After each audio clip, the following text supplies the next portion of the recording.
इस प्रॉब्लम में हमें क्या गिवन है कि कोई एक इलेक्ट्रिक डाइपोल जिसका डाइपोल मोमेंट हमें पता है इलेक्ट्रिक फील्ड इंटेंसिटी के साथ 30 डिग्री का एंगल फॉर्म करता है। इलेक्ट्रिक फील्ड का मैग्नीट्यूड पता है। अब डाइपोल इलेक्ट्रिक फील्ड के अंदर है तो उस पर टॉर्क लगेगा। अपने को टॉर्क का मैग्नीट्यूड फाइंड आउट करना है। तो एक बार कॉन्सेप्ट याद करो। कॉन्सेप्ट क्या था कि जैसे हम लोग डाइपोल को इलेक्ट्रिक फील्ड के अंदर प्लेस करते हैं तो उस पर टॉर्क लगता है, that is P cross E। I hope सभी को रिलेशन पता होगा। इसी का मैग्नीट्यूड हमने निकाला था, that is PE sine theta. अब यहाँ पर न्यूमेरिकल वैल्यू पुट करते हैं तो अपने को टॉर्क मिलेगा। P की value 4 into 10⁻⁻9 into electric field intensity 5 and 10⁻4 into sine 30। Sine 30 1/2 होता है।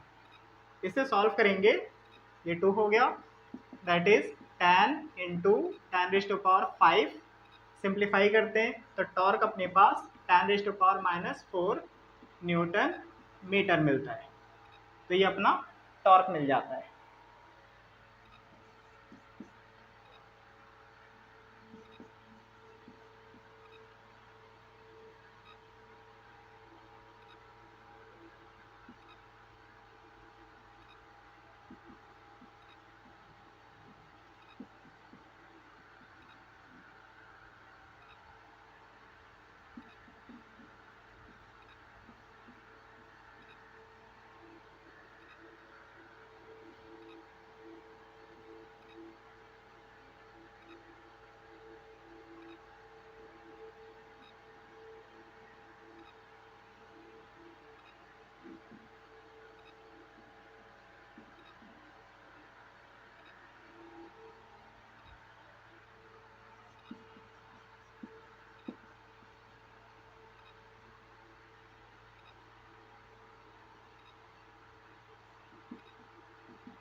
देखो इसमें क्या बोला है कि 2 milli coulomb and -2 milli coulomb are placed.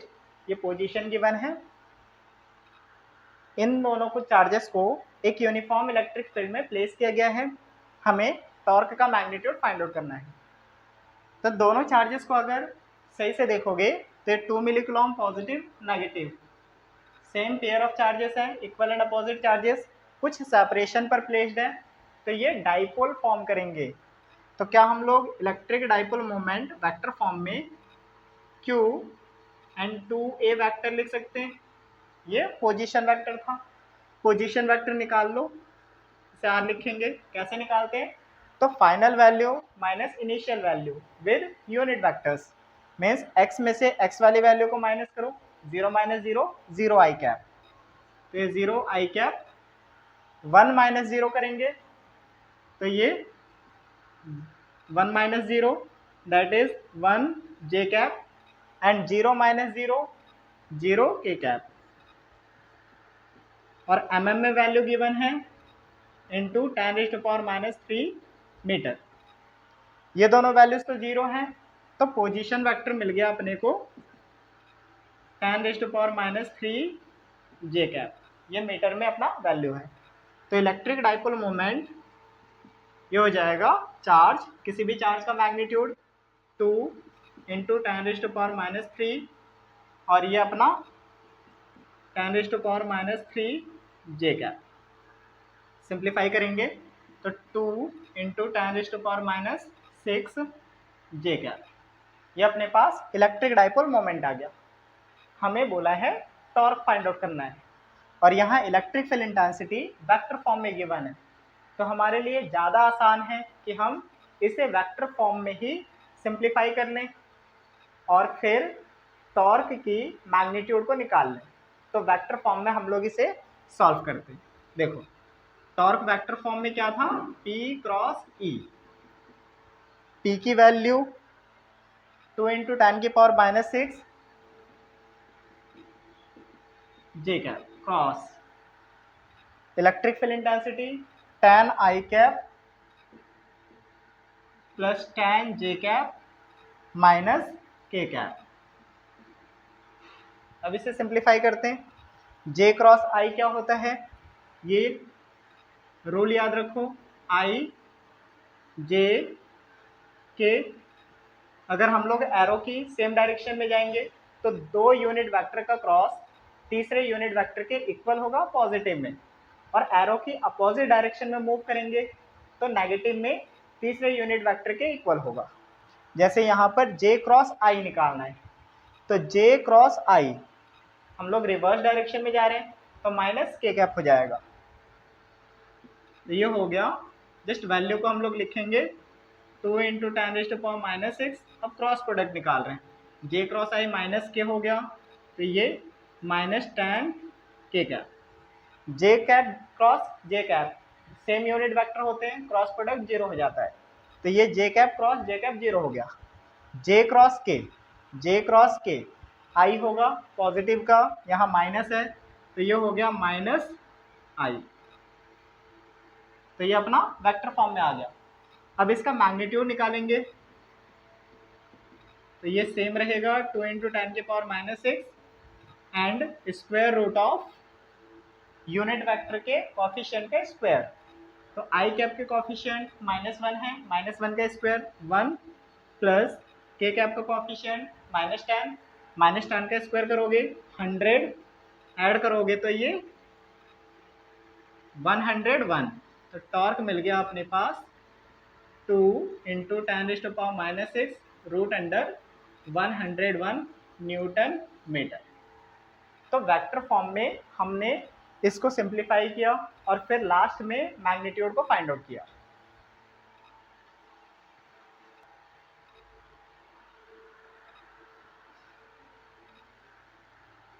इस प्रॉब्लम में हमें क्या बोला गया है कि system of two charges QA QB, again magnitude दोनों का सेम है, ठीक, एक पॉजिटिव का है और दूसरा नेगेटिव का है, और कुछ सेपरेशन पर लोकेटेड है। Again it will form dipole form करेगा तो टोटल चार्ज हमें फाइंड आउट करना है और इलेक्ट्रिक डाइपोल मोमेंट इस सिस्टम का अपने को फाइंड आउट करना है। तो यहाँ पर भी सेम प्रोसेस, सबसे पहले टोटल चार्ज देखते हैं। अब टोटल चार्ज क्या है, चार्ज यहाँ पर कंजर्व होते हैं, अपने को पता है चार्ज एक स्केलर क्वांटिटी है, स्केलर है तो इन दोनों को सम कर सकते हैं डायरेक्ट, ये पॉजिटिव और ये negative 2.5 10⁻⁷ and minus 2.5 10⁻⁷ that is 0। तो डाइपोल का टोटल चार्ज 0 होता है, हम लोग यूजुअली जानते हैं। अब हमें बोला गया है कि इलेक्ट्रिक डाइपोल मोमेंट इस सिस्टम का क्या होगा। तो electric dipole moment again Q into separation है, ज़्यादा बेटर है कि इसे हम लोग वेक्टर फॉर्म में लिखें। वेक्टर फॉर्म में क्यों लिख रहे हैं, क्योंकि हमें XYZ कोऑर्डिनेट गिवन है, ठीक। तो वेक्टर फॉर्म में हैंडल करना बहुत ही आसान है। अब पोजीशन वेक्टर निकालोगे, R vector, same process, x minus x final minus initial, तो 0 - 0 करेंगे 0, ये 0 I कैप आ गया, फिर 0 y वाले में से 0 माइनस करेंगे तो ये 0 J कैप होगा, और 15 - 0 यूनिट देखना सेंटीमीटर है तो ये हो जाएगा 15 × 10⁻⁻² एंड K कैप, ये 0 0 रिमूव कर दो तो ये हो गया पोजीशन वेक्टर 15 × 10⁻⁻² K कैप। ये अपना 2A वेक्टर है, एक डाइपोल की लेंथ है। इस वैल्यू को यहाँ पुट करोगे और मैग्नीट्यूड से मल्टीप्लाई करेंगे तो हमें इलेक्ट्रिक डाइपोल मोमेंट मिल जाएगा, that is 2.5 × 10⁻⁷ into 15 and 10⁻⁻2 k cap.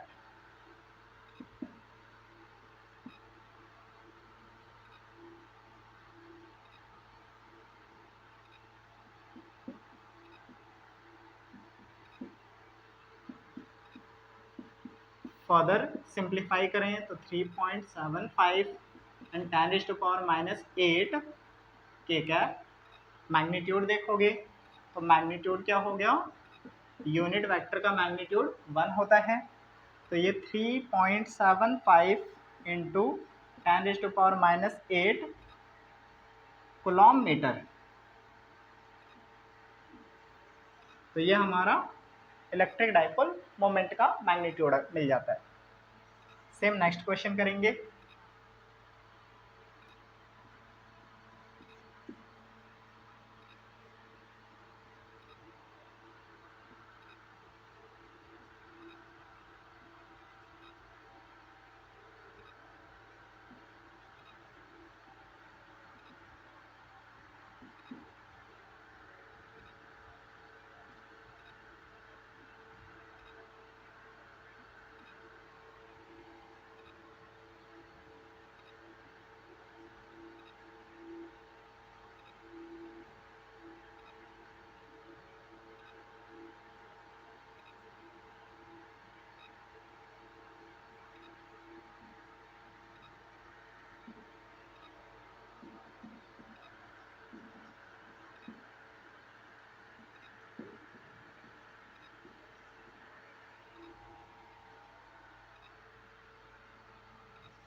Again एक पॉजिटिव चार्ज, नेगेटिव चार्ज, ये लोकेशन है इनका।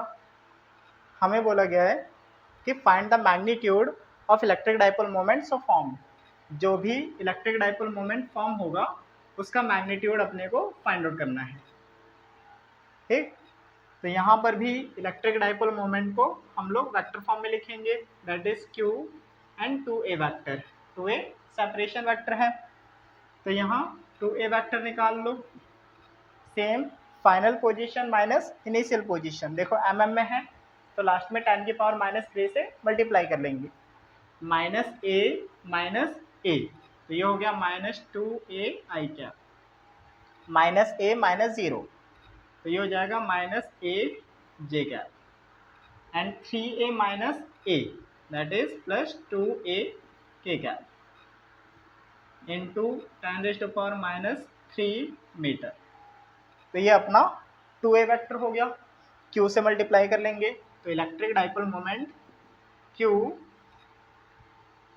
और ये same -2a i cap minus a j cap and +2a k cap into 10⁻⁻3। अब इसका मैग्नीट्यूड अपने को फाइंड आउट करना है। इन दोनों को तो हम लोग बाहर रखेंगे, तो ये Q इंटू 10⁻⁻3। अब वेक्टर का मैग्नीट्यूड कैसे निकालते हैं, तो इसका मैग्नीट्यूड करने के लिए रूट अंडर आई कैप के कोएफिशिएंट का स्क्वायर प्लस जे कैप के कोएफिशिएंट का स्क्वायर प्लस के कैप के कोएफिशिएंट का स्क्वायर। तो ये -2a का स्क्वायर 4a² हो गया,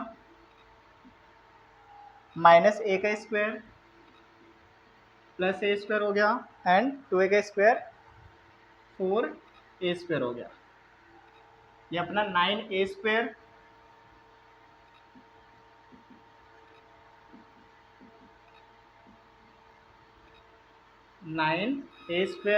स्क्वायर रूट निकाल लो इसका, तो ये हो जाएगा 3a, तो ये 3QA इंटू 10⁻³ कूलॉम मीटर। ये अपने पास इसका मैग्नीट्यूड मिल जाता है।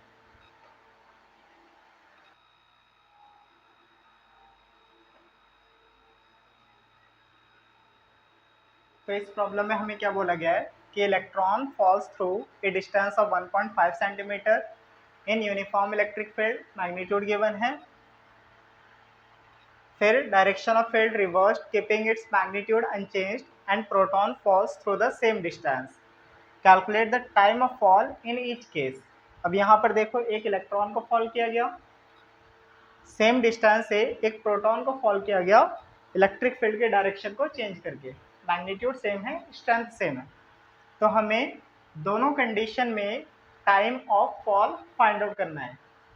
तो हम लोग क्या करेंगे, सबसे पहले इलेक्ट्रॉन के लिए देखते हैं, हाइट एज्यूम कर लेते हैं कि हाइट हमारा h है। हमें मास इलेक्ट्रॉन का पता है, इलेक्ट्रिक फील्ड के अंदर चार्ज पार्टिकल मूव कर रहा है तो उस पर इलेक्ट्रिक फोर्स लगेगा। इलेक्ट्रिक फोर्स हमें QE मिलता है। क्या हमें पता है कि फोर्स मास इनटू एक्सेलरेशन है, तो इसे मास इनटू एक्सेलरेशन लिख सकते हैं। यहाँ से अपने को एक्सेलरेशन मिल जाएगा, that is QE upon m। ये अपना एक्सेलरेशन हो गया। हम लोग इन जनरल एक चार्ज पार्टिकल Q है उसके लिए ये रिलेशन देख रहे हैं, फिर हम लोग प्रोटॉन के लिए लिख लेंगे और इलेक्ट्रॉन के लिए लिख लेंगे। तो एक्सेलरेशन अपने को पता है, ठीक, हाइट हमें पता है, मतलब s अपने को h पता है, टाइम t में ये फॉल हो रहा है, एज्यूम करते हैं टाइम t में ये फॉल हो रहा है, ऐसा हमने एज्यूम किया, और ये रिलीज होगा तो रेस्ट से रिलीज होगा, मीन्स इनिशियल वेलोसिटी अपनी 0। अब हमारे पास a, s, u और t इनकी टर्म में काइनेमेटिक इक्वेशन पता है, that is second kinematic equation, s equal ut plus half at square. s की वैल्यू h पुट करते हैं, u 0 है तो पूरा 0 हो जाएगा, 1/2 a QE अपॉन m है और ये t स्क्वायर।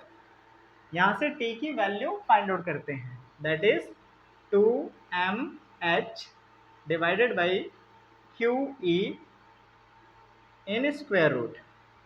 तो ये हमारा आ गया टाइम, इतना टाइम पार्टिकल लेने वाला है। अब यहीं से हम लोग इलेक्ट्रॉन और प्रोटॉन के लिए रिलेशन देख लेंगे। तो ये हो गया टाइम फॉर इलेक्ट्रॉन, 2 नंबर है सेम रहेगा तो 2 तो सेम रहने वाला है। मास ऑफ पार्टिकल इलेक्ट्रॉन है तो mass of electron, height h divided by q, charge on electron E है और इलेक्ट्रिक फील्ड इंटेंसिटी E। तो ये अपने पास टाइम आ जाएगा इलेक्ट्रॉन के लिए। यहाँ पर me मास ऑफ इलेक्ट्रॉन अपने को पता है, हाइट गिवन है that is 1.5 centimetre, charge on electron and electric field intensity का मैग्नीट्यूड। सेम इसी रिलेशन से हम लोग टाइम देखेंगे प्रोटॉन के लिए। तो प्रोटॉन के लिए रिलेशन क्या होगा, 2 mass of proton height divided by charge on proton and electric field intensity. तो ये दो रिलेशन मिल रहे हैं टाइम ऑफ इलेक्ट्रॉन के लिए और प्रोटॉन के लिए। हमें कॉन्सेप्ट बिल्कुल क्लियर होना चाहिए कि क्या यूज कर रहे हैं। अब यहाँ पर मैथमेटिक्स करते हैं, वैल्यू पुट करेंगे तो टाइम फॉर इलेक्ट्रॉन हो जाएगा √2 mass of electron 9.1 10⁻31 kg and height हमारा 1.5 सेंटीमीटर है तो इसे 1.5 10⁻2 मीटर लिख सकते हैं, divided by charge on electron, electron का चार्ज क्या होता है 1.6 10⁻19 into electric field intensity that is 2 into 10⁻⁻4। इस वैल्यू को सिंप्लीफाई करें हम लोग तो अपने पास एक नंबर मिलेगा दैट इज 2.9 एंड 10⁻⁹ सेकेंड। तो ये हमारा टाइम आ गया इलेक्ट्रॉन के लिए। इलेक्ट्रॉन कितने सेकंड लेने वाला है इस यूनिफॉर्म फील्ड में, हाइट h से गिरने में, 1.5 सेंटीमीटर से गिरने में। सेम प्रोटॉन के लिए देखेंगे तो प्रोटॉन के लिए वैल्यू पुट करते हैं, 2 mass of proton that is 1.67 10⁻⁻27 kg and height same है, तो ये 1.5 10⁻⁻2 divided by charge on proton same होता है 1.6 10⁻⁻19 और इलेक्ट्रिक फील्ड इंटेंसिटी सेम है, दैट इज 2 × 10⁴। इसे सॉल्व करेंगे तो अपने पास रिजल्ट मिल जाएगा 1.3 10⁻⁻7 सेकेंड। तो ये हमारा टाइम इलेक्ट्रॉन के लिए मिलता है और टाइम प्रोटॉन के लिए मिलता है। अब देखो बोर्ड में क्वेश्चन क्या पूछा गया था कि इन दोनों का रेशियो क्या है, सेम प्रॉब्लम में रेशियो क्या है। तो अगर हम लोग time of electron and time of proton के लिए रेशियो देखेंगे तो यहाँ से 2HE and E 2HEE cancel हो रहे हैं, हमारे पास ME/MP बच जाएगा, तो ये हो जाएगा √MP/MP और इनकी वैल्यू सिंप्लीफाई करेंगे तो हमारा रिजल्ट मिलेगा 0.02। अब यहाँ टाइम का रेशियो है, दोनों सेकंड सेकंड कैंसिल हो जाएंगी तो एक नंबर है, ठीक। यहीं से देखते हैं मास ऑफ इलेक्ट्रॉन बहुत ही कम होता है, मास ऑफ प्रोटॉन ज़्यादा होता है, ठीक। मास ऑफ इलेक्ट्रॉन कम है तो टाइम ये कम लेगा, मास प्रोटॉन का ज़्यादा है तो टाइम ज़्यादा लेगा, ठीक। तो रेशियो मिल गया। अब कॉन्ट्रास्ट पूछा है, इसमें बोला है ना contrast the situation with that of free fall under gravity.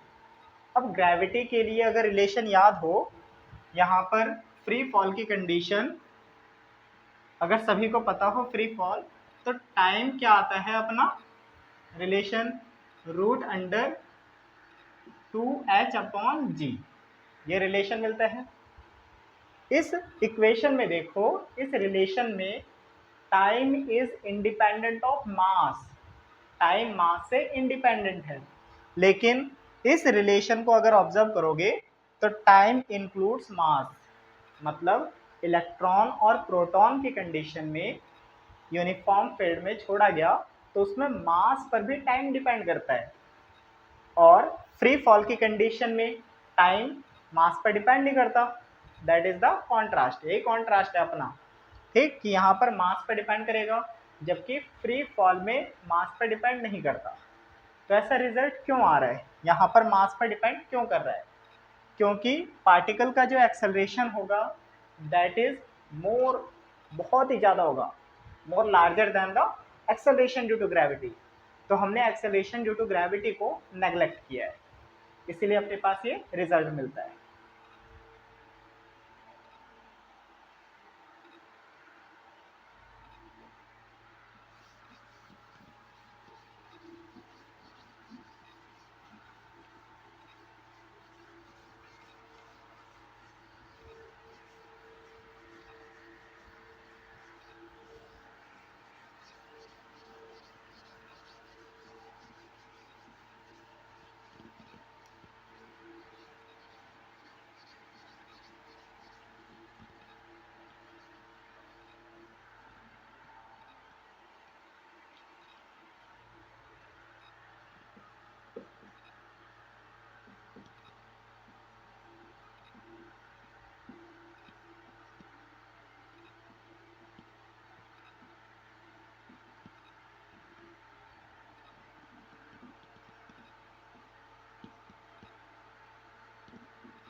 तो इस प्रॉब्लम में हमें क्या बोला जा रहा है कि 3 चार्जेस हैं और इक्विलेटरल ट्राइंगल के वर्टाइसेस पर प्लेस्ड हैं, लेंथ गिवन है L।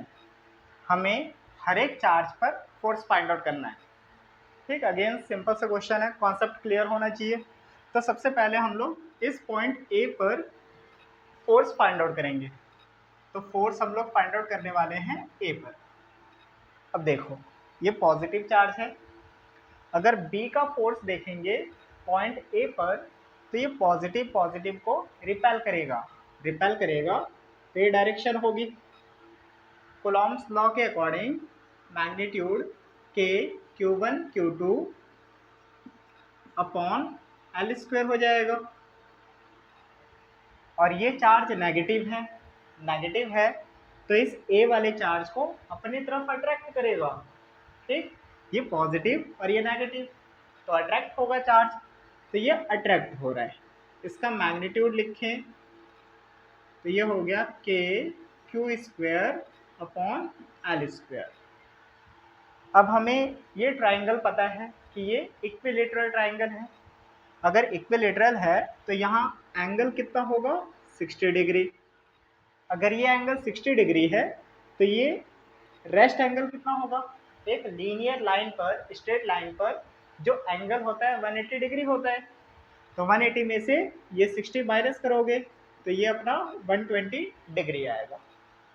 ठीक, अब दो वेक्टर्स कुछ एंगल पर हैं तो रिजल्टेंट हम लोग कैलकुलेट कर सकते हैं, दैट इज रूट अंडर, ये दोनों सेम फोर्स हैं तो इसे F लिखेंगे, F1 स्क्वायर होता है प्लस F2 स्क्वायर होता है plus 2 F1 F2 and cos theta. Relation तो सभी को पता होगा।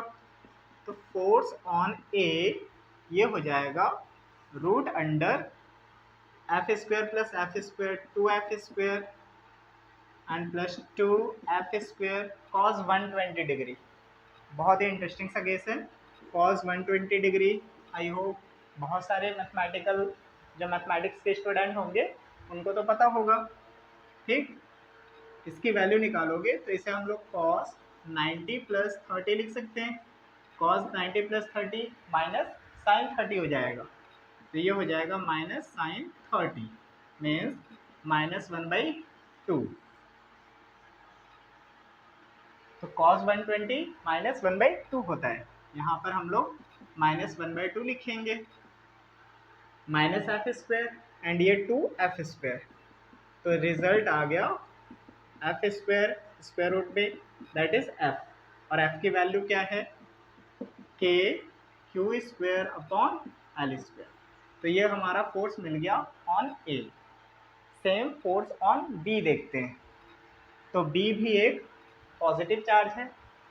A पॉजिटिव चार्ज B को रिपेल करेगा तो ये अपना रिपेल की डायरेक्शन एक पॉजिटिव एक्स डायरेक्शन में, इसका मैग्नीट्यूड लिखेंगे तो K Q square upon L square, K Q square upon L square. ये अपने पास फोर्स मिल गया। दूसरा देखो, ये पॉजिटिव चार्ज है और यहाँ C पर नेगेटिव चार्ज है, नेगेटिव पॉजिटिव को अट्रैक्ट करेगा, तो इस C वाले चार्ज ने इसको अट्रैक्ट किया। कितने फोर्स से अट्रैक्ट कर रहा है, तो K Q square upon L square. Again equilateral triangle, तो ये 60 डिग्री है और यहाँ पर क्या एंगल बचेगा 120 डिग्री। ये तो सेम कंडीशन आ गया, यहाँ पर भी सेम ऐसा ही रिलेशन था।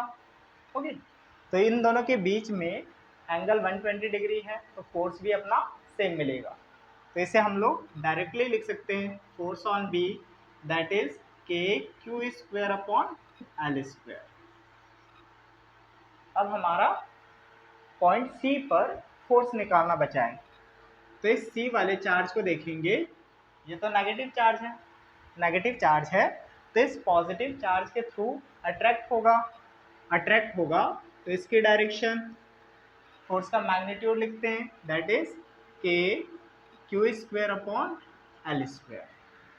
B पर भी पॉजिटिव चार्ज है तो B भी इसे अट्रैक्ट करेगा अपनी तरफ, इसका magnitude K Q square upon L square. और दोनों फोर्स के बिटवीन एंगल कितना फॉर्म कर रहा है, तो एंगल है हमारा 60 डिग्री। ठीक, एंगल हमें पता है, तो यहाँ पर भी हम लोग फोर्स फाइंड आउट कर सकते हैं। तो फोर्स एट पॉइंट सी ये हो जाएगा रूट अंडर, दोनों का मैग्नीट्यूड सेम है तो इसे F लिख लेंगे। तो ये हो गया F1 का स्क्वायर प्लस F2 का square plus 2F1 F2 cos theta, cos 61/2 होता है। तो ये force on see that is 2F square plus 2F square and 1/2। तो ये हो गया 3F स्क्वायर स्क्वायर रूट के अंदर that is root 3F। F की value K Q square upon L square. तो ये अपने पास फोर्स मिल जाता है।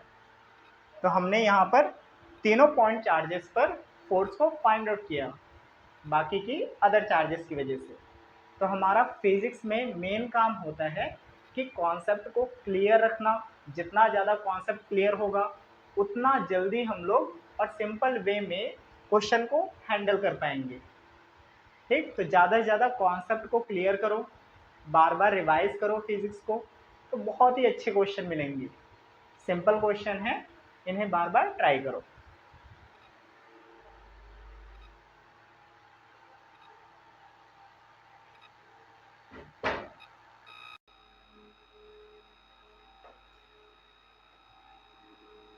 तो इस प्रॉब्लम में हमें क्या बोला गया है कि 2 पॉइंट चार्जेस Q1 Q2 जिनका मैग्नीट्यूड हमें पता है, दोनों चार्जेस 0.1 मीटर की सेपरेशन पर प्लेस्ड हैं।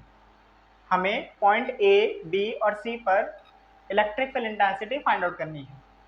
तो हम लोग क्या करने वाले हैं, पॉइंट ए पर दोनों चार्जेस का electric field intensity vector form में देखेंगे और दोनों को वेक्टर एडिशन कर लेंगे, तो अपने को नेट इलेक्ट्रिक फील्ड इंटेंसिटी मिल जाएगा। तो सबसे पहले पॉइंट ए पर देखते हैं। ये अपने पास पॉइंट ए, दोनों चार्ज का मैग्नीट्यूड सेम है, एक पॉजिटिव चार्ज है और एक नेगेटिव चार्ज है। तो हम लोग इसे क्यू एज्यूम कर लेते हैं, यहाँ लिख लेते हैं Q1 magnitude that is 10⁻⁻8 coulomb है, Q2 माइनस 10⁻⁻8 कूलम। ठीक, और दोनों को हम लोग Q लिखते हैं, तो यहाँ पर हमने Q लिख दिया। एक नेगेटिव का है और एक पॉजिटिव का है। अब पॉइंट ए पर इलेक्ट्रिक फील्ड इंटेंसिटी देखेंगे, तो ये अपने पास पॉजिटिव चार्ज है, पॉजिटिव चार्ज का इलेक्ट्रिक फील्ड इंटेंसिटी और उसकी डायरेक्शन, तो ये रेडियली आउटवर्ड होती है। इसे हमने लिख दिया E1 वेक्टर, ये पहला चार्ज है अपने पास, ये दूसरा चार्ज है। तो यहाँ पर लिखेंगे electric field intensity due to first charge. Point charge की वजह से electric field intensity K Q upon separation square हो जाता है।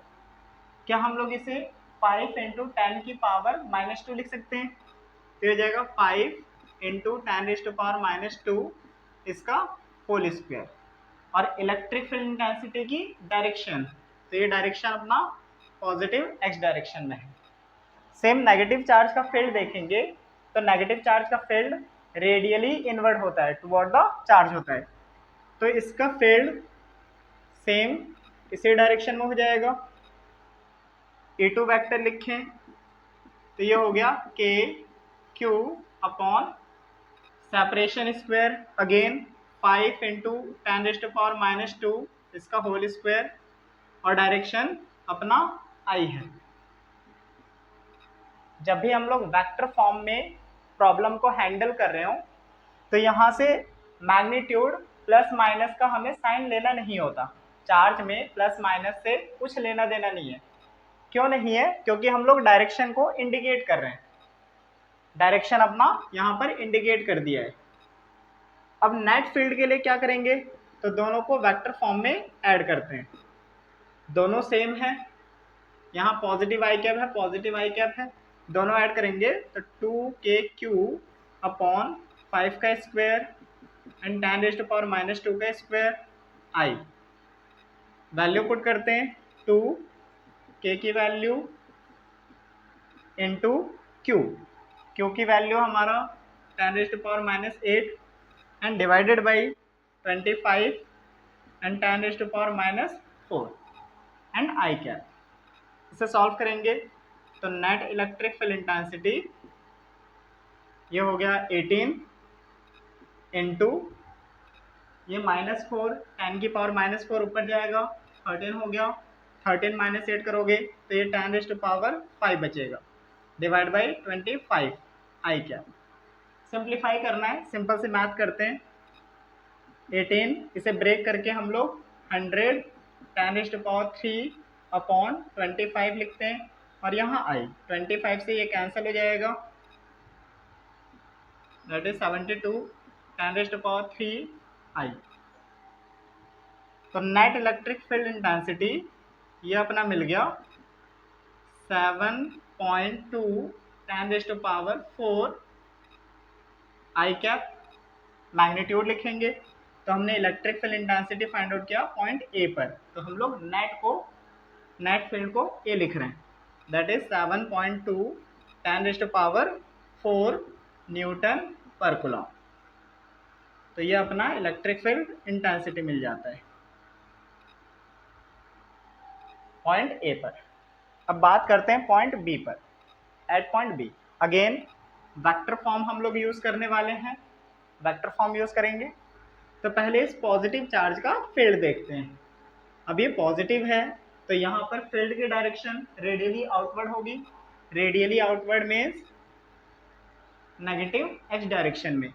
तो इसे हम लोग E1 वेक्टर लिखते हैं, यहाँ लिखोगे E1 वेक्टर दैट इज के Q upon separation square, again इसे 5 10⁻⁻2 इसका होल स्क्वायर लिख सकते हैं। और डायरेक्शन क्या है, तो डायरेक्शन है माइनस आई कैप, डायरेक्शन अपना माइनस आई कैप आ गया। E2 वेक्टर लिखें तो E2 वेक्टर हो जाएगा, अब ये नेगेटिव चार्ज है तो इसका फील्ड रेडियली इनवर्ड जाएगा, ये E2 वेक्टर। और सेपरेशन हमें इस नेगेटिव चार्ज से लेकर के पॉइंट बी तक का चाहिए, तो ये 0.05 0.05 0.05 तीनों को ऐड कर लेंगे, क्या हो जाएगा अपना ये हो जाएगा 0.15 मीटर। के क्यू अपॉन 0.15 मीटर को 15 10⁻⁻2 मीटर लिख सकते हैं और इसका होल स्क्वायर। डायरेक्शन इसका पॉजिटिव एक्स है तो ये आई कैप आ गया। तो हमने electric field intensity positive charge का और नेगेटिव चार्ज का वेक्टर फॉर्म में लिख दिया है। अब अपना काम क्या है, तो वेक्टर एडिशन मीन्स इसको ऐड करना है वेक्टर के अकॉर्डिंग। तो नेट फील्ड ये हो गया के क्यू अपॉन 5 का स्क्वायर करते हैं 10⁻⁻2 का square and minus I plus के क्यू अपॉन 15 इंटू 15 लिख सकते हैं एंड 10⁻⁻4 आई। ठीक, नेट फील्ड अपने पास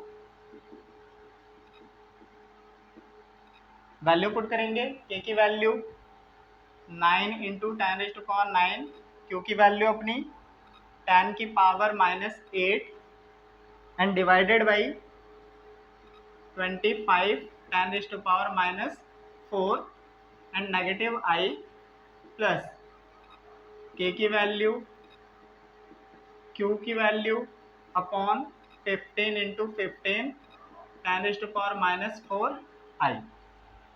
मैंने के क्यू की वैल्यू को यहाँ पे पुट किया है। अब अपना काम है इसे सिंप्लीफाई करना, सॉल्व करना है। तो नेट फील्ड हो जाएगा, इसे सॉल्व करते हैं।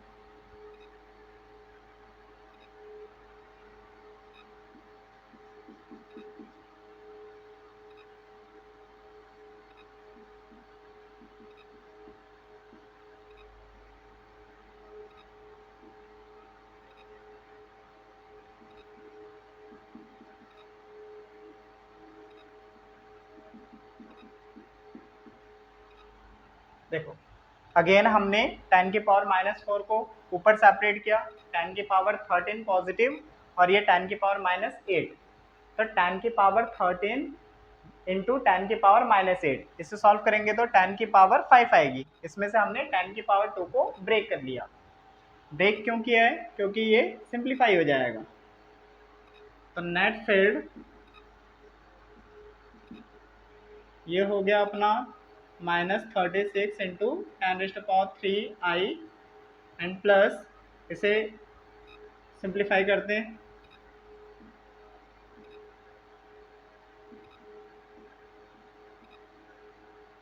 तो ये हो गया अपना 4 इंटू 10⁻³ तो नेट फील्ड इंटेंसिटी हो जाएगा, अब यहाँ पर -36 है और यहाँ 4 है, 10⁻³ तो दोनों में सेम है, आई कैप सेम है, तो ये -32 इंटू 10⁻³ हो गया। अगेन नेट फील्ड लिखेंगे तो ये अपने पास -3.2 10⁻³ लिख सकते हैं, सॉरी 10⁻⁴, यहाँ पॉइंट लग गया, 10⁻⁴ हो जाएगा। तो electric field intensity point B पर ये मिल जाता है 3.2 10⁻⁴ न्यूटन पर कूलम। ये मैग्नीट्यूड है, ये अपना मैग्नीट्यूड। डायरेक्शन कहाँ है? तो -I, मतलब नेगेटिव x डायरेक्शन में नेट इलेक्ट्रिक फील्ड इंटेंसिटी है। तो हमने पॉइंट ए पर electric field intensity find out किया। डायरेक्शन देखोगे तो positive x means right side में, तो यहाँ डायरेक्शन क्या है? राइट साइड, पॉजिटिव x, और यहाँ डायरेक्शन क्या है? तो ये negative I means left side में, तो यहाँ डायरेक्शन है लेफ्ट, दैट इज -x। तो हमारा पॉइंट ए और पॉइंट बी पर इलेक्ट्रिक फील्ड इंटेंसिटी मिल गया। अब पॉइंट सी पर निकालते हैं।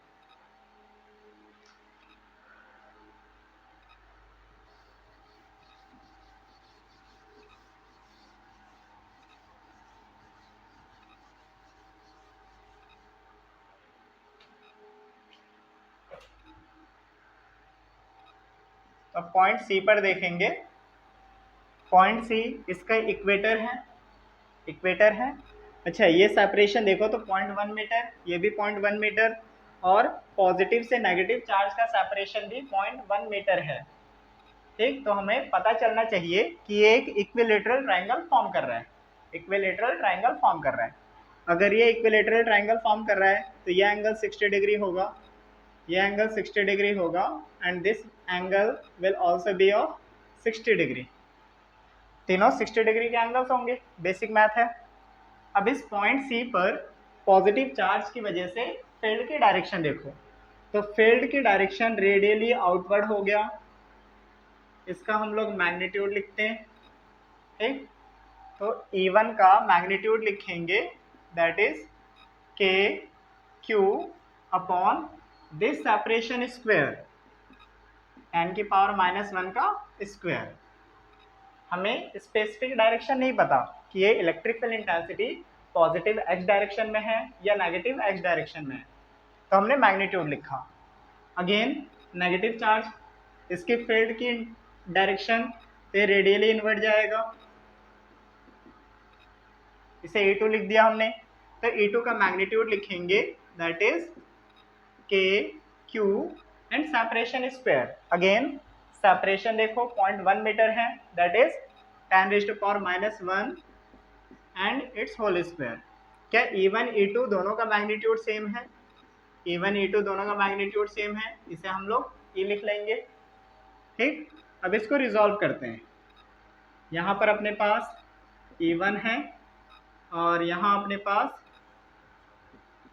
E2 है, इसको सिंप्लीफाई करते हैं। ठीक, डायरेक्ट इसका मैग्नीट्यूड निकाल सकते हो पैरेललोग्राम लॉ वेक्टर एडिशन से, वहां से भी अपना सेम रिजल्ट मिलेगा। मैं यहाँ पर डायरेक्शन देखना चाहता हूँ, तो डायरेक्शन देखने के लिए अपने को रिजॉल्व करना है। यहाँ हमने x एक्सिस के पॉजिटिव ड्रॉ कर लिया और ये y एक्सिस है। अगर यहाँ एंगल 60 डिग्री है तो हम लोग यहाँ पर 60 डिग्री एंगल लिख सकते हैं, मीन्स ये अपना एंगल 60 डिग्री होगा। यहाँ 60 डिग्री है तो ये भी 60 डिग्री होगा, 60 डिग्री होगा, तो ये भी अपना 60 डिग्री हो गया। अब E1 को रिजॉल्व करोगे तो ये हो गया E1 cos 60 और यहाँ E1 sin 60। E2 को रिजॉल्व करें तो ये E2 cos 60 और यहाँ E2 sin 60। E1 E2 E के इक्वल है, E के इक्वल है, यहाँ पर ड्रॉ करते हैं। देखो यहाँ E1 sin 60 मिला है, E1 की वैल्यू E लिखते हैं, तो ये E हो गया, sin 60 की वैल्यू रख दो √3/2। ये E1 और E2 दोनों इक्वल हैं E के, तो ये 2 टाइम हो जाएंगे, 2E एंड cos 60 की वैल्यू 1/2। E2 E के इक्वल है, तो E और sin 60 की वैल्यू √3/2। क्या ये दोनों अपोजिट डायरेक्शन में फील्ड इंटेंसिटी है, मैग्नीट्यूड सेम है, तो ये कैंसिल हो जाएंगे। वाई डायरेक्शन में नेट फील्ड इंटेंसिटी 0 है, मतलब हमारा total electric field intensity, net field intensity सिर्फ एक्स डायरेक्शन में आ रहा है, तो नेट फील्ड हो जाएगा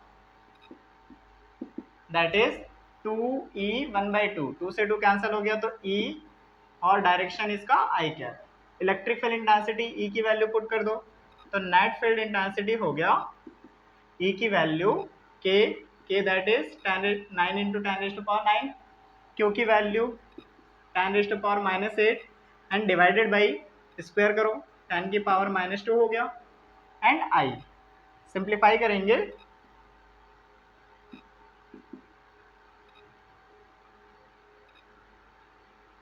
ये हो जाएगा 9 × 10⁻3I।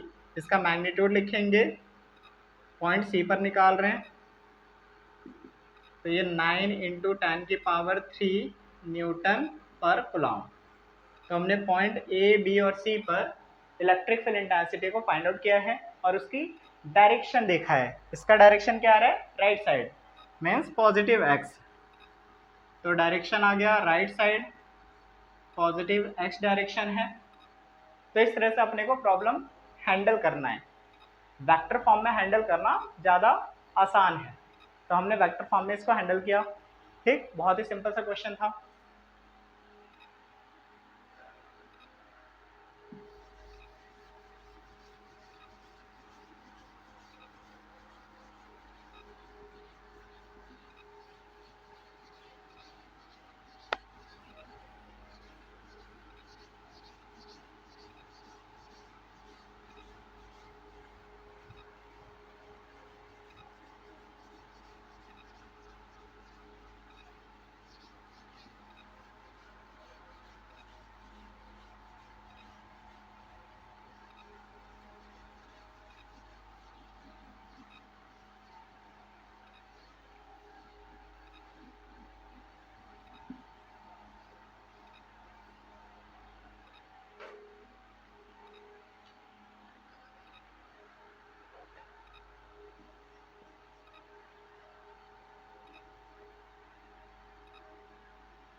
ये अपने पास एक सर्कुलर रिंग है, यूनिफॉर्मली चार्ज्ड सर्कुलर रिंग, जिसका कुछ रेडियस r है। हमें किसी पॉइंट P पर, जो इसके एक्सिस पर है, एट सम सेपरेशन x, इस पॉइंट P पर अपने को electric field intensity find out करनी है ड्यू टू द रिंग। ठीक, पूरा रिंग है, यूनिफॉर्मली चार्ज रिंग। इस रिंग से किसी एक्सिस, रिंग के एक्सिस एट पॉइंट P पर अपने को net electric field intensity find out करनी है। तो हम लोग क्या करेंगे, इस रिंग के छोटे से पार्ट को देखते हैं। हमने इसको बहुत ही स्मॉल स्ट्रिप्स में ब्रेक कर लिया। अब पूरा चार्ज, अगर टोटल चार्ज इसका Q है, तो हम लोगों ने स्मॉल पार्ट में ब्रेक किया, इस चार्ज को dq एज्यूम कर सकते हैं ओवर द लेंथ dl। इसकी लेंथ हमने एज्यूम कर लिया कि ये लेंथ अपना dl है। ठीक, जैसे हम लोग रिंग को स्मॉल स्ट्रिप्स में ब्रेक करेंगे तो चार्ज स्मॉल पार्ट्स में डिस्ट्रीब्यूट होगा, तो स्मॉल पार्ट में हमने कट कर लिया। और किस लेंथ पर कट किया है, तो लेंथ अपना dl है। अब इस पॉइंट चार्ज डी क्यू का हमें इलेक्ट्रिक फील्ड इंटेंसिटी देखना है at point P. Point P पर अपने को इलेक्ट्रिक फील्ड इंटेंसिटी देखना है, ठीक। अब ये देखो, ये चार्ज बहुत ही छोटा चार्ज है, पॉइंट चार्ज है। पॉइंट चार्ज का electric field intensity at any position P हमें पता है कैसे निकालते हैं। चार्ज बहुत ही स्मॉल है तो इलेक्ट्रिक फील्ड भी अपना स्मॉल मिलेगा। अगर इसे हम लोग थीटा एज्यूम कर लें तो क्या यहाँ पर भी एंगल थीटा होना चाहिए? ये एंगल थीटा होना चाहिए। इस डी को रिजॉल्व करते हैं तो ये हो गया डी ई कॉस थीटा और ये डी ई साइन थीटा। इस डी वेक्टर को हमने रिजॉल्व कर लिया। अब इसी के सिमेट्रिकल पॉइंट पर हमने यहाँ पर भी एक छोटा सा चार्ज लिया डी क्यू, कॉम्पोनेंट देखने के लिए। रेडियस सेम रहेगा, रिंग है, और इस पॉइंट चार्ज का इलेक्ट्रिक फील्ड इंटेंसिटी हम लोग पॉइंट पी पर देखने वाले हैं। अब स्मॉल चार्ज है तो इलेक्ट्रिक फील्ड भी स्मॉल मिलेगा। देखो ये आर है, यहाँ पर भी आर है, एक्स दोनों में कॉमन है, मतलब सिमिलर ट्रायंगल है, हाइपोटेनियस भी सेम होगा, तो यहाँ पर एंगल सेम अपना थीटा आ जाएगा। यहाँ पर भी एंगल अपना थीटा हो गया। इस डी वेक्टर को रिजॉल्व करें तो ये डी ई कॉस थीटा हो गया और यहाँ पर अपने पास डी ई साइन थीटा हो गया। तो इसे हमने रिजॉल्व किया। अब वाई डायरेक्शन के कंपोनेंट दोनों कैंसिल हो रहे हैं, ये पॉजिटिव वाई डायरेक्शन में, नेगेटिव वाई डायरेक्शन में।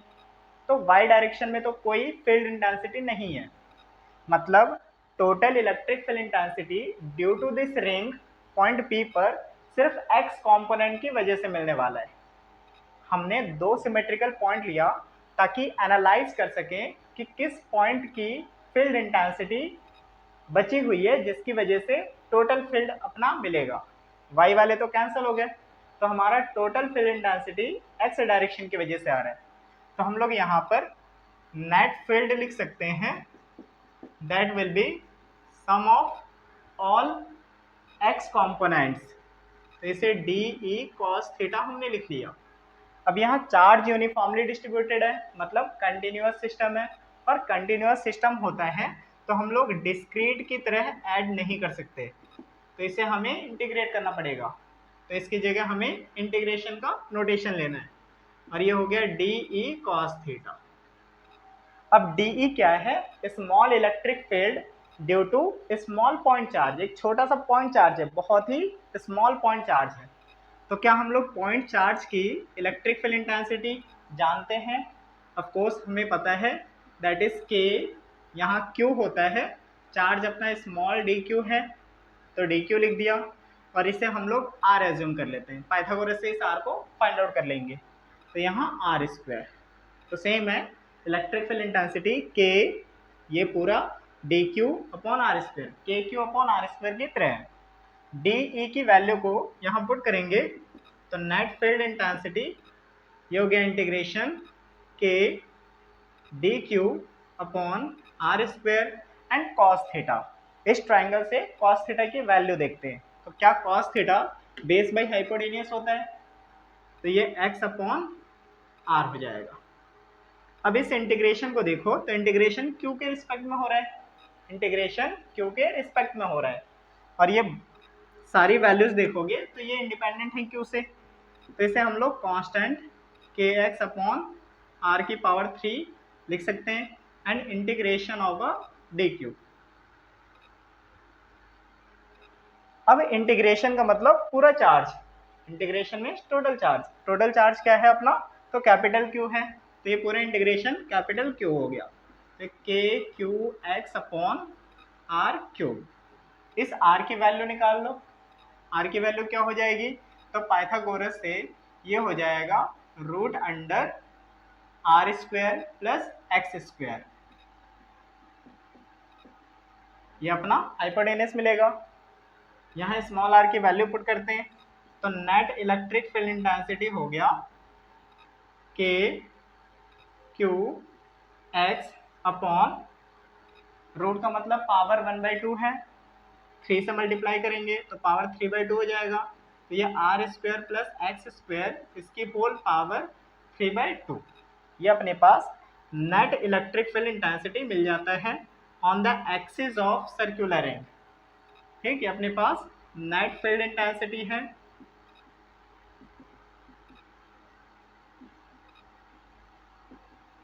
On the axis of uniformly charged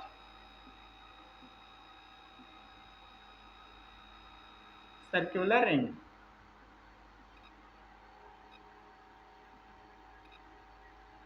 ठीक, तो एक्सिस पर हमें इलेक्ट्रिक फील्ड इंटेंसिटी पता चल रहा है।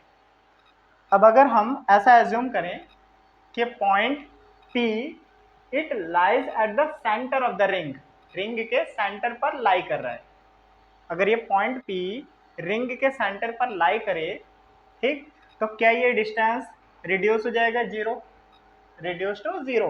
देखो यहाँ पॉइंट P है, जैसे ही हम लोगों ने इस पॉइंट P को यहाँ पॉइंट O पर ले जाने लगे तो ये सेपरेशन डिक्रीज हो रहा है, डिक्रीज हो रहा है, और इस पॉइंट पर जीरो हो रहा है। ओरिजिन से हमने मेजर किया है। तो एट द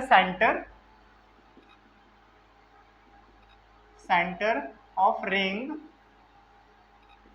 x की वैल्यू जीरो हो जाएगी। x की वैल्यू जीरो रखेंगे तो पूरा नेट फील्ड इंटेंसिटी जीरो होगा। तो ये अपना net electric field intensity zero हो जाएगा। क्या ये सेम रिजल्ट मिलना चाहिए था? ऐसा सोच सकते हो। अगर हम लोग यहाँ पर एक छोटा सा रिंग लें, ये रिंग एज्यूम कर लो, ठीक, समझने के लिए बता रहा हूँ मैं। अगर मैं यहाँ एज्यूम करूँ कि अपना चार्ज एक Q है, इस पॉइंट पर भी चार्ज Q, यहाँ चार्ज Q, और ये ठीक डायमेट्रिकली अपोजिट साइड पे, और अपने को सेंट्रल पॉइंट पर electric field intensity find out करनी है। अब देखो, अगर इस चार्ज का फील्ड देखोगे, ये पॉजिटिव चार्ज है तो इसका फील्ड रेडियली आउटवर्ड होगा, ठीक, और इस चार्ज का फील्ड देखोगे तो ये भी रेडियली आउटवर्ड होगा। दोनों का मैग्नीट्यूड सेम मिलेगा, KQ/r², लेकिन डायरेक्शन दोनों का अपोजिट है, तो दोनों एक दूसरे को कैंसल आउट करेंगे। सेम इस चार्ज का फील्ड ये रेडियली आउटवर्ड और इसका फील्ड रेडियली आउटवर्ड, तो ये दोनों भी कैंसल हो रहे हैं। इसी तरह से रिंग यूनिफॉर्मली चार्ज था तो डायमेट्रिकली अपोजिट जो भी चार्जेस होंगे वो फील्ड इंटेंसिटी को कैंसल कर देंगे, तो टोटल फील्ड इंटेंसिटी अपना जीरो मिलेगा, और यही हमारा आंसर आ रहा है। दूसरा देखते हैं, if x is much larger than r। ये जो x है, ये पॉइंट, ये डिस्टेंस x, तो इसे अगर हम लोग बहुत ज्यादा लार्ज कर दें as compare to radius of circular ring, मतलब पॉइंट P को हम लोग बहुत दूर ले रहे हैं, ठीक, बहुत ज्यादा दूर ले रहे हैं। इस कंडीशन में अगर स्क्वायर करोगे तो x² r² की कंपैरिजन में बहुत ज्यादा बड़ा हो जाएगा, r² बहुत ही स्मॉल है, तो उसे हम लोग नेग्लिजिबल एज्यूम कर सकते हैं। इस कंडीशन में नेट फील्ड इंटेंसिटी क्या हो गया? तो KQX डिवाइडेड बाई r² को जीरो पुट कर दो, x² इसकी होल पावर 3/2, 2 से 2 कैंसिल हो गया, तो x की पावर 3 आ।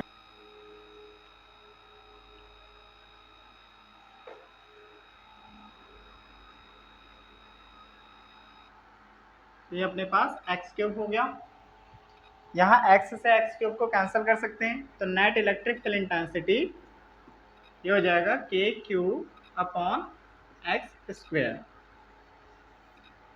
अब जैसे हमने x को बहुत ज्यादा लार्ज किया as compare to radius of the circular ring, तो सर्कुलर रिंग जो था वो पॉइंट चार्ज जैसा बिहेव कर रहा है। बहुत लार्ज डिस्टेंस से अगर हम लोग ऑब्जर्व करें तो ये रिंग एक पॉइंट चार्ज जैसा दिखेगा, और पॉइंट चार्ज का इलेक्ट्रिक फील्ड इंटेंसिटी KQ/x² होता है। तो हमारा रिजल्ट सेम मिल रहा है as that of point charge.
तो इस प्रॉब्लम में क्या बोला गया है कि 10 की पावर 9 इलेक्ट्रॉन्स किसी बॉडी से मूव आउट करते हैं दूसरी बॉडी की तरफ एवरी सेकेंड।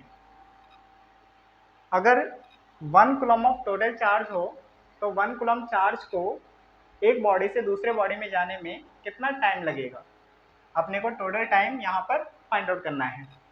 ठीक, तो सबसे पहले क्या करते हैं कि 1 कूलम ऑफ चार्ज में टोटल नंबर ऑफ इलेक्ट्रॉन्स कितने हैं, हमें 1 सेकेंड में 10 की पावर 9 इलेक्ट्रॉन ट्रांसफर हो रहे हैं, ये गिवन है। तो यहाँ पर टोटल नंबर ऑफ इलेक्ट्रॉन अपने को पता होना चाहिए। तो सबसे पहले हम लोग क्या करेंगे, टोटल नंबर ऑफ इलेक्ट्रॉन्स को फाइंड आउट करेंगे। अपने को क्यू गिवन है, 1 कूलम ऑफ चार्ज है, नंबर ऑफ इलेक्ट्रॉन्स हमें फाइंड आउट करना है। हम लोगों ने क्वांटाइजेशन ऑफ चार्ज पढ़ा हुआ है, चार्ज हमेशा क्वांटाइज्ड होते हैं। तो क्या हम लोग Q इक्वल एन ई लिख सकते हैं, एन अपने को फाइंड आउट करना है तो एन Q अपॉन ई हो जाएगा। Q की वैल्यू 1 कूलम है डिवाइडेड बाई E की वैल्यू 1.6 10 की पावर -19। इसे सॉल्व करते हैं तो ये हो गया अपना 1 अपॉन 1.6 10 की पावर 19। यहाँ से पॉइंट रिमूव करेंगे तो ये 10 डिवाइड करते हैं, यहाँ से एक ज़ीरो लेंगे तो ये 50 अपॉन 8 इंटू 10 की पावर 18। तो नंबर ऑफ इलेक्ट्रॉन ये हो जाएगा 6.25 एंड 10 की power 18। Total number of electron तो ये है, हमारे पास 1 कूलम में टोटल इलेक्ट्रॉन्स कितने हैं ये पता चल गया। इतने इलेक्ट्रॉन्स को हमें एक बॉडी से दूसरे बॉडी में भेजना है। अब हमें गिवन है कि 10 की power 19 electrons every second transfer हो रहे हैं, मूव कर रहे हैं। ठीक, तो यहाँ पर इन 1 सेकेंड हमें 10 की पावर 9 इलेक्ट्रॉन्स मूव कर रहे हैं, ये गिवन है, इलेक्ट्रॉन्स मूव कर रहे हैं। अगर 2 सेकेंड में देखें तो इन 2 सेकेंड कितने इलेक्ट्रॉन मूव करने चाहिए, तो ये 2 इंटू 10 की पावर 9 इलेक्ट्रॉन्स मूव करने चाहिए। सेम अगर हम लोग 3 सेकेंड में लिखें तो 3 सेकेंड में 3 इंटू 10 की पावर 9 इलेक्ट्रॉन्स मूव करने चाहिए।